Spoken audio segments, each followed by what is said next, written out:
আসসালামু আলাইকুম রহমতুল্লাহি ওবরকাতুহু। সম্মানিত দর্শক, বাংলাদেশের রাজনীতি আপাতত শুনশান নীরবতা। মাঝে মধ্যে বিভিন্ন জায়গাতে বিচ্ছিন্ন কিছু ঘটনা ঘটছে, আর বিএনপি এবং জামাত পরস্পরের বিরুদ্ধে কিছু টুকটাক যে হুমকি ধামকি এগুলো উচ্চারণ করছে। আপাতত এই শান্ত শিষ্ট যে রাজনৈতিক পরিবেশ, সেই রাজনৈতিক পরিবেশ আসলে কতদিন অক্ষুণ্ণ থাকবে, এটা হলো প্রথম প্রশ্ন। দ্বিতীয় প্রশ্ন হলো যে মার্চ মাসের 11 তারিখে আমি এই ভিডিওটি করছি, একদিন পরে অর্থাৎ 12 তারিখে জাতীয় সংসদের যে ত্রয়োদশ জাতীয় সংসদের যে প্রথম অধিবেশন সেটি 12 তারিখে বসবে। ইতিমধ্যে আজকের এই দিনটিকে কেন্দ্র করে ক্ষমতাসীন দল বিএনপি তারা তাদের যে পার্লামেন্টারি কমিটি, সেই পার্লামেন্টারি কমিটির বৈঠক তারা করেছে জাতীয় সংসদ ভবনে, এবং তার যে স্টিল ছবি এসেছে সেখানে মঞ্চে সঙ্গতির কারণে আমরা দেখতে পেলাম যে পার্টির মহাসচিব মির্জা ফখরুল, সংসদীয় দলের নেতা জনাব তারেক রহমান সাহেব এবং সংসদের চিফ হুইপ যিনি আছেন তারা সবাই মঞ্চে উপবিষ্ট, আর যারা দলীয় সংসদ সদস্য তারা প্রথা অনুযায়ী সেখানে আলাপ আলোচনা করছেন, এবং এটা জাতীয় সংসদের একটা রেওয়াজ। অন্যদিকে বিরোধী দল এনসিপি এবং জামাত, তার সঙ্গে যারা স্বতন্ত্র রয়েছেন, তারা এই মুহূর্তে আগামীকালে জাতীয় সংসদ যে নির্বাচন হয়ে গেল, সেই নির্বাচনের প্রেক্ষিতে যে আগামীকাল যে অধিবেশন হতে যাচ্ছে, সেই অধিবেশনে তাদের কি ভূমিকা হবে, সেই ভূমিকা নিয়ে এখনো পর্যন্ত স্পষ্ট করে কিছু জানা যাচ্ছে না। প্রথমত, যেভাবে বিপ্লব হয়েছে, যেভাবে গণ অভ্যুত্থান হয়েছে এবং যেভাবে গত 17টি মাস ধরে বাংলাদেশে যা কিছু চলেছে, তাতে করে ইউনূস জামানাতে যে অর্ডিন্যান্সগুলো জারি হয়েছে, সেই অর্ডিন্যান্সগুলো জামাতের জন্য, ডক্টর ইউনূসের জন্য রীতিমতো লাইফ লাইন, এবং সেই লাইফ লাইন রক্ষা করার জন্য জামাতকে এসপার অথবা ওসপার দুটোর একটা করতে হবে। তারা যদি বিএনপির একশত্র আধিপত্য মেনে নেয়, এবং বিএনপি এভাবে এখন যেভাবে চাচ্ছে যে সব কিছু সংবিধান অনুযায়ী তারা করতে ইচ্ছুক, সালাউদ্দিন সাহেব ইতিমধ্যে জানিয়ে দিয়েছেন যে তারা সংবিধান অনুযায়ী এসেছেন এবং আগামীতে যা কিছু করবেন সংবিধান অনুযায়ী করবেন, এবং তাদের যে বিদায় সেটাও সংবিধান অনুযায়ী হবে। তার এই বক্তব্যের মাধ্যমে মূলত জুলাই সনদ, উচ্চকক্ষ, সংস্কার কমিশন, তারপর রাষ্ট্রপতির ক্ষমতা বৃদ্ধি করা ছাড়াও পর্দার আড়ালে যে সকল সমঝোতা হয়েছে বলে গুজব রটেছে, যেমন ডক্টর মোহাম্মদ ইউনূসকে রাষ্ট্রপতি করা, জুলাই আগস্টের সময়টিতে যে পুলিশ হত্যাকাণ্ড ঘটেছে সেইগুলোর ব্যাপারে যে ইন্ডিমিনিটি দিয়েছে, সেই ইন্ডিমিনিটিগুলো বহাল রাখা, ইত্যাদি আরও অনেক কিছু। কিন্তু দিন যত যাচ্ছে ততই বিএনপির জন্য দেশি বিদেশি চাপ বাড়ছে, ন্যায় বিচার, সুশাসন প্রতিষ্ঠা, এবং ডক্টর মোহাম্মদ ইউনূসের জামানাতে যে দুর্নীতি হয়েছে, অনিয়ম হয়েছে, এবং যে সকল যাকে বলা হয় মব হয়েছে, সেগুলোর বিচার ছাড়াও পুলিশ হত্যাকাণ্ডের বিচার করার জন্য জোর দাবি উঠছে, এবং এটি এখন বিএনপির জন্য রীতিমতো গলার কাটা হয়ে দেখা দিয়েছে। বিএনপিকে যদি রাষ্ট্র পরিচালনা করতে হয়, পুলিশের সাহায্য নিতে হয়, এমনকি মিলিটারির সাহায্য সহযোগিতা নিতে হয়, তাহলে গত 17 মাসের যে মব সন্ত্রাস সেটার একটা দফারফা করতে হবে। আর মব সন্ত্রাস যেভাবেই হোক না কেন, সেটির বিচার হলে, তদন্ত হলে এখানে যারা ফেঁসে যাবেন তাদের নাম আমাদের সকলেরই প্রায় মুখস্থ। একটা কথা না বললেই নয় যে ডক্টর মোহাম্মদ ইউনূস এবং তার যারা উপদেষ্টা মণ্ডলী, তারা কেউ ছাড় পাবেন না। ইতিমধ্যে দুর্নীতি দমন কমিশনে বিরাট যে ফর্দ, দুর্নীতির ফর্দ, এটি জমা পড়েছে উপদেষ্টাদের বিরুদ্ধে, এবং দুর্নীতি দমন কমিশনের যারা কর্মকর্তা রয়েছেন তারা রীতিমতো টাস্কি খেয়ে গেছেন যে হাউ ইট ইজ পসিবল, এটা কি করে সম্ভব হলো, এত অল্প সময়ের মধ্যে তারা এত বিরাট আকাশ চুরি কী করে করলো। পুকুর চুরি নয়, সাগর চুরি নয়, রীতিমতো আকাশ চুরি করেছে। তো যা হোক, এখন সবার যে বক্তব্য, সেই বক্তব্য হলো বিএনপি প্রাণান্তভাবে চেষ্টা করবে জামাতকে চাপে রাখার জন্য, আওয়ামী লীগের জন্য একটা উইন্ডো তৈরি করে দেওয়া।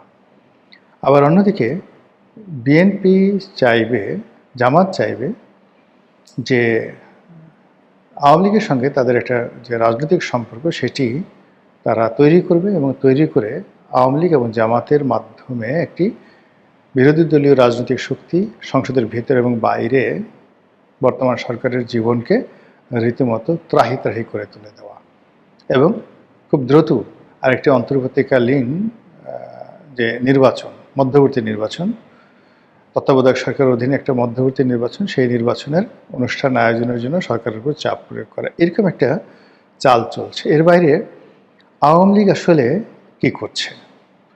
আওয়ামী লীগ কি বিএনপির সাথে যোগাযোগ করছে? আওয়ামী লীগ কি জামাতের সঙ্গে যোগাযোগ করছে বা করবে? তারা কি দিল্লির উপর নির্ভর করছে, নাকি তারা নিজেরা আগের মতো ইনুজ্জামানাতে যেভাবে ভয় দেখাতো যে টুস করে তারা ঢুকে পড়বে, ঠিক সেইভাবে খুব দ্রুত তারা ঢুকে পড়ার চেষ্টা করবে কি না, এখন সেই বিষয়গুলি নিয়ে আলোচনা করব। আমার সিক্স সেন্স যেটা বলছে সেটি হলো বিএনপির সঙ্গে আওয়ামী লীগের আসলে কোনো সমঝোতা হবে না, এবং আওয়ামী লীগ খুব ভালো করে জানে যে কখনো কোনো ক্ষমতাধর লোকের দাবিদারি করলে, ক্ষমতাধর লোকদের সাহায্য এবং সহযোগিতা নিয়ে গৃহপালিত বিরোধী দল হলে কি অবস্থা হয় সেটা তারা খুব ভালো করে জানে। এরশাদ জামানাতে তারা একবার এরশাদের খপ্পরে পড়ে ৮৬ সনের নির্বাচনে অংশগ্রহণ করে রাজনীতিতে অন্তত ১০ বছর তারা পিছিয়ে গিয়েছিল। ১৯৮৬ সনে যদি এরশাদের সঙ্গে তাদের সমঝোতা না হতো, সেক্ষেত্রে ৯১তে হয়তো বিএনপি ক্ষমতায় আসতো না। বিএনপি ক্ষমতায় এসছে মূলত তাদের আপোষহীনতার কারণে। দ্বিতীয় যে বিষয়টি, সেটি হলো যে সংসদে বিরোধী দলীয় একটা শক্তিশালী বিরোধী দলীয় নেতা থাকা যে কতটা জরুরি এখন তারা হাড়ে হাড়ে বুঝছে। যখন ক্ষমতা ছিল তখন গৃহপালিত বিরোধী দলের যে আনন্দ, এটা তারা উপভোগ করেছে, কিন্তু সেই আনন্দ এখন সুদে আসলে তাদের উপর আরোপিত হচ্ছে। তো সেই কারণে সরকারের কোনো আনুকূল্য নিয়ে কিংবা দিল্লির তাবেদার হয়ে তারা বাংলাদেশে ফিরে এসে আবার রাজনীতিতে second person, second party, third person বা থার্ড পার্টি বা সিঙ্গুলার নম্বর হবে, আমার কাছে সেটা মনে হচ্ছে না। আমার কাছে যেটা মনে হচ্ছে যে আওয়ামী লীগের যে সমস্ত নেতৃবৃন্দ রয়েছে তাদের যদি রাজনীতির উচ্চাশা থাকে, রাজনীতি তারা করতে চান, তাদের যত রকমই ভুল হোক, ভ্রান্তি হোক, গুনাহ হোক, অন্যায় হোক, অবিচার হোক, তারা বাংলাদেশে ফিরে আসবেন এবং আইনের কাছে আত্মসমর্পণ করবেন এবং জেলে থেকে রাজনীতি করবেন। এছাড়া তাদের আর কোনো বিকল্প নেই। উদাহরণ হিসেবে তারা বিএনপির সফলতাকে তারা মূল্যায়ন করছে বা করবে। কোনো কারণে যদি আওয়ামী লীগের ফাঁদে পা দিয়ে বেগম জিয়া দেশের বাইরে চলে যেতেন এবং বিএনপির বেশিরভাগ নেতা যদি আওয়ামী লীগের মতো দেশ ছেড়ে পালাতেন, তাহলে বিএনপির পক্ষে কোনো অবস্থাতেই ক্ষমতায় ফিরে আসা সম্ভব ছিল না। এখন জুলাই আগস্ট বিপ্লবের পরে যেভাবে পাইকারি হারে আওয়ামী লীগের লোকজন পালিয়েছে, বিরাট অংশ দেশের বাইরে চলে গেছে, এবং তারা যতদিন দেশের বাইরে থাকবে ততদিন তাদের বিরুদ্ধে দুর্নাম হবে, বদনাম হবে, এবং সেই দুর্নাম এবং বদনামের প্রেক্ষিতে যারা আওয়ামী লীগ করেন বাংলাদেশে, একটা সময় তাদের অবস্থা হয়ে যাবে মুসলিম লীগের মতো। তাদের আত্মবিশ্বাস কমে যাবে, তাদের ভরসা কমে যাবে, বিশ্বাস কমে যাবে, এবং এই নির্বাচনে, বিগত নির্বাচনে যা হয়েছে, তারা দলীয় নির্দেশ অমান্য করে কোথাও জামাতকে ভোট দিয়েছে, কোথাও বিএনপিকে ভোট দিয়েছে। ফলে আগামীতে যদি তারেক রহমান সাহেব ভালো করেন এবং জামাতে বিরোধী দল হিসেবে গুরুত্বপূর্ণ ভূমিকা পালন করেন, এবং আওয়ামী লীগ যদি এই সময়টাতে মাঠে তাদের অবস্থান তারা পরিষ্কার করতে না পারে এবং তাদের অবস্থান তারা নিশ্চিত করতে না পারে, তাহলে এই যে লক্ষ লক্ষ আওয়ামী লীগের যে সকল নেতাকর্মী রয়েছেন, তারা যারা রাজনীতি করবেন, কেউ বিএনপিতে চলে যাবেন, কেউ জামাতে চলে যাবেন, কেউ নিষ্ক্রিয় হয়ে পড়বেন। তো সেই অর্থে আওয়ামী লীগের যারা নেতৃবৃন্দ, তাদের জন্য ফরজে আইন গুরুত্বপূর্ণ যে বিষয়, সেটি হলো তাদেরকে বাংলাদেশে আসতে হবে, প্রকাশ্য হতে হবে এবং আইনের কাছে আত্মসমর্পণ করতে হবে, এবং তারা এই সুযোগটির জন্য অপেক্ষা করছে। তারা হয়তো ঠিক এই সুযোগটি গ্রহণ করত ইউনূস জমানাতে, কিন্তু তখন যেভাবে মবের ভয় তাদের মধ্যে ছিল, সেই মব এখন সম্ভব নয়। এই কারণ হলো এখন আওয়ামী লীগের নেতৃবৃন্দ বাংলাদেশে যদি আসে, আইনের কাছে আশ্রয় নেয়, তাহলে সরকার তাদেরকে নিরাপত্তা দিতে বাধ্য। এমনকি ভারতের মধ্যস্থতায় যদি গণহারে প্লেন ভরে আওয়ামী লীগের নেতৃবৃন্দ সবাই ঢাকা এয়ারপোর্টে একসঙ্গে আসেন এবং তাদেরকে এয়ারপোর্ট থেকে গ্রেপ্তার করে কারাগারে প্রেরণ করা সরকারের জন্য তখন অপরিহার্য হয়ে পড়বে। পথে কোনো মব হলে বা কোনো রকম যাকে বলা হয় অপ্রীতিকর ঘটনা ঘটলে যার দায় দায়িত্ব সরকারকে নিতে হবে এবং এরকম একটি নেগোসিয়েশন করে আওয়ামী লীগ যদি বাংলাদেশে ফেরত না আসে নিশ্চিতভাবে বলা যায় যে আওয়ামী লীগ রাজনীতিতে পুনর্বাসিত হতে পারবে না। এটা তাদের প্রথম।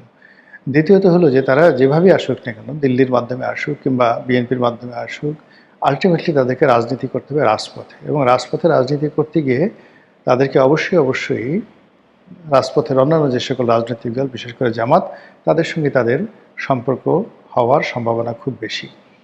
বিএনপির সঙ্গে তাদের খুব শত্রুতা না হলেও বন্ধুত্ব হবে আপাতত রাজনীতির যে ভাষা বা ব্যাকরণ সেই ব্যাকরণ অনুযায়ী সেটা বলা যাচ্ছে না। তো কাজেই সামনের যে দিনগুলো মানে সেই দিনগুলো এখন যে নীরব যাচ্ছে, নিভৃত যাচ্ছে, নিশ্চুপ যে একটা পরিবেশ পরিস্থিতি যাচ্ছে এটা বেশি দিন থাকবে না। রাজপথ খুব দ্রুত উত্তপ্ত হবে। ইরানের যুদ্ধ চললে উত্তপ্ত হবে, যুদ্ধ বন্ধ হলে উত্তপ্ত হবে। বাংলাদেশে এখন যে চলমান সমস্যাগুলো রয়েছে সেগুলো সমাধান হলে উত্তপ্ত হবে, না হলে উত্তপ্ত হবে। এর কারণ হলো যে নির্বাচনটি হয়েছে সেই নির্বাচনের মধ্যে যে ভ্যাকিউমগুলো রয়েছিল সেই ভ্যাকিউম বিএনপি হজম করতে পারবে না। যেভাবে আওয়ামী লীগ তাদের সর্বশক্তি দিয়েও 14 থেকে 8 একেবারে 24 পর্যন্ত এই 10 বছরের রাজনীতির যে ভ্যাকিউম মানে বিএনপির যে অভাব, এই অভাব তারা কোনো অবস্থাতেই পূর্ণ করতে পারেনি। প্রাণান্ত তারা চেষ্টা করেছে। তারা সেনাবাহিনীকে মোটিভেট করার জন্য, পুলিশকে মোটিভেট করার জন্য কত কিছু করেছে, কত গান বাজনা, পুরস্কার, পোশাক পরিচ্ছদ, এমন কোনো জিনিস নেই যে সরকারি কর্মকর্তা কর্মচারীদের দেওয়া হয়নি। কিন্তু শেষ পর্যন্ত রাজনীতির যে শূন্যতা সেটা পূর্ণ করা সম্ভব হয়নি। একইভাবে এখন জামাত যত চেষ্টা করুক, বিএনপি যত চেষ্টা করুক, আওয়ামী লীগের যে অভাব এটা পূর্ণ করা সম্ভব নয়। আওয়ামী লীগের এই জায়গাটা পরিপূর্ণ হয়ে যাবে আওয়ামী লীগের দ্বারা, অথবা আওয়ামী লীগের যে সকল শীর্ষ নেতৃবৃন্দ দেশের বাইরে রয়েছেন তাদের অবর্তমানে এই বাংলাদেশে যারা আছে তাদের মধ্য থেকে হয়তো নতুন নেতৃত্ব তৈরি হয়ে যাবে। কিন্তু যে কথা সত্য একদম স্পষ্ট যে বাংলাদেশের রাজনীতিতে আওয়ামী লীগের উপস্থিতি অনিবার্য এবং অপরিহার্য। কিন্তু আওয়ামী লীগ যদি মনে করে যে বিএনপি তাদেরকে বাংলাদেশে ধরে এনে জামায় আদর করে তাদেরকে পুনর্বাসিত করবে, এটি সম্ভব না। পূর্বের চাঁদ পশ্চিমে অস্ত গেল এটা সম্ভব নয়। না, পূর্বের চাঁদ পশ্চিমে উদিত হলেও এটা সম্ভব নয়। আওয়ামী লীগের মতো করে বিরোধী দলের যে দাপট, আওয়ামী লীগের যে ঐতিহ্য, তাদের যে হুঙ্কার, সেই হুঙ্কার অনুযায়ী কাজ করে তাদেরকে ফিরে আসতে হবে। আদারওয়াইজ তারা যদি কোনো নেগোসিয়েশন করে, সেটা দিল্লির মাধ্যমে হোক বা বিএনপির মাধ্যমে হোক, কোনো নেগোসিয়েশন করে বাংলাদেশে আসে, তাহলে তাদের রাজনীতির কবর রচনা হবে।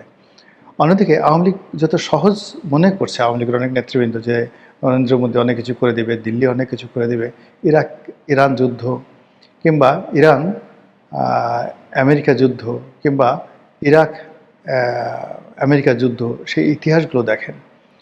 এ সকল দেশের বহু বন্ধু ছিল, কিন্তু যুদ্ধের ময়দানে আসলে পরাজিত পক্ষের কোনো বন্ধু থাকে না। সেই অর্থে আওয়ামী লীগ জুলাই গণঅভ্যুত্থানে পরাজিত হয়েছে, তার কোনো বন্ধু নাই এই বাংলাদেশে, তার প্রতি কোনো সহানুভূতি দেখানোর মতো মানুষ নাই।